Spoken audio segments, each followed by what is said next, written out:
मेरा मानना ये है कि भारतीय जनता पार्टी और इंडी गठबंधन, क्योंकि 10 साल हमने यूपीए सरकार के भी देखे और उसमें क्या क्या ज्यादतियाँ, क्या क्या जुल्म मुसलमानों पर हुआ, सच्चर अवयोग का क्या हुआ और बडला हाउस इनकाउंटर का क्या हुआ, वो तमाम चीज़ें हमने देखी हैं। और देखने के बाद हम इस नतीजे पर तो 10 साल हमने मनमोहन सिंह के देखे, जिनमें मुसलमानों के साथ जो जो जुल्म और ज्यादतियाँ हुआ, हमने उनसे सवालात किए, उन्होंने कोई जवाब नहीं दिया। भारतीय जनता पार्टी और इंडी गठबंधन, मैं ये समझता हूं, मेरा ये मानना है कि इन दोनों के पीछे आरएसएस है।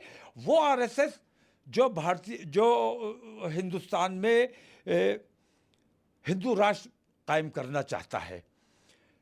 अखिलेश यादव का मुस्लिम विरोधी चेहरा पूरी तरह सामने आ चुका है।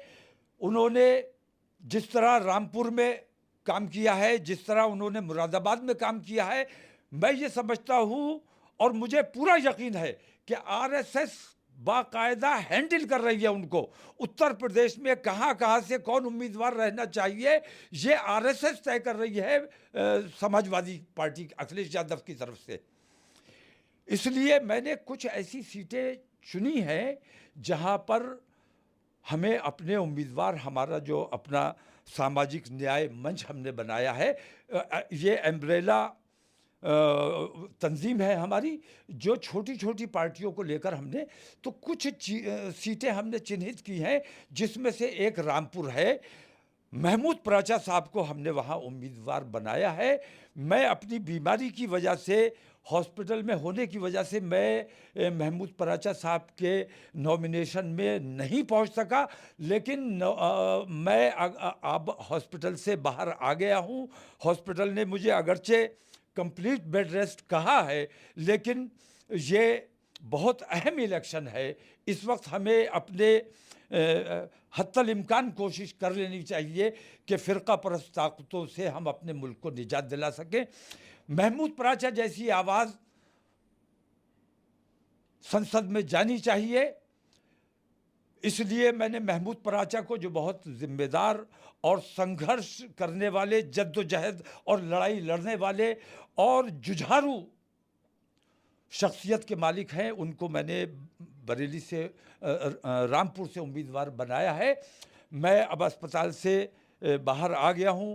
इंशाअल्लाह मैं रामपुर में आऊँगा, उनके लिए सभाएं भी करूँगा, उनके लिए पूरी मेहनत की जाएगी। रामपुर के आवाम से मेरी ये अपील है कि रामपुर में अगर आज़म खान नहीं है तो रामपुर में साइकिल नहीं चलनी चाहिए। जब तक आज़म खान नहीं आएंगे तब तक रामपुर में साइकिल किसी भी कीमत पर नहीं चलने दी जाएगी, और उस साइकिल को नहीं चलने देना और उस साइकिल को पंक्चर करना, ये रामपुर के अवाम की जिम्मेदारी है। ख़ासतौर से मुसलमानों से मैं अपील करता हूँ कि रामपुर में किसी भी किस्म की कार्रवाई साइकिल के साथ किसी भी हालत में नहीं जाना है। महमूद पराचा जिम्मेदार शख्सियत का नाम है और जुझारू नेता हैं। मैं उनके समर्थन में आऊँगा, पूरी मेहनत करूँगा। अगर मैं गिरफ्तार नहीं हुआ, क्योंकि मेरे पीछे पुलिस भी लगी हुई है, प्रशासन भी लगा हुआ है, सरकार भी लगी हुई है, क्योंकि मैं सच बोलने वाला हूं और सच के लिए जान देने वाला हूं। गिरफ्तार नहीं हुआ और अगर मेरी सेहत ने इजाज़त दी तो इंशाअल्लाह मैं रामपुर में रुककर महमूद पराचा के लिए पूरी मेहनत और पूरी काविश की जाएगी। और मुझे यकीन है कि रामपुर के मुसलमान मेरी इज्जत रखेंगे और महमूद पराचा को रामपुर से भारी वोटों से जिताने का काम किया जाएगा। अगर कम वोटों से जीते तो ज़बरदस्ती बेईमान लोग ज़बरदस्ती हरा देंगे। मैं आप लोगों से अपील करता हूं कि महमूद पराचा के मामले में किसी किस्म की और किसी किस्म के बंटवारे में मत आइए, आपको बहकाया जाएगा। जीशान साहब आए हैं हाथी लेकर, मुझे यकीन है कि अगर ईमानदारी से, जीशान भी हमारा है, गैर नहीं है, जीशान भी अगर ईमानदारी से अपनी मिल्लत के बारे में सोचेगा तो जीशान खुद भी अपना वोट महमूद पराचा को देने को मजबूर होंगे। मैं तमाम लोगों से अपील करता हूं कि किसी भी हालत में अपने वोटों की तकसीम नहीं होने देनी है। और इंशाल्लाह इसमें हम तमाम दबे कुचले लोगों की बात करते हैं, इसमें दलित और ओबीसी ये तमाम लोग और सिख समाज के लोग तमाम महमूद पराचा साहब के साथ खड़े होंगे, मैं खड़ा होऊंगा। और इंशाल्लाह मुझे मुझे पूरा यकीन है आप लोगों पर कि आप महमूद पराचा को भारी वोटों से जिताने का काम करेंगे। खुदा हाफिज़, अस्सलाम वालेकुम।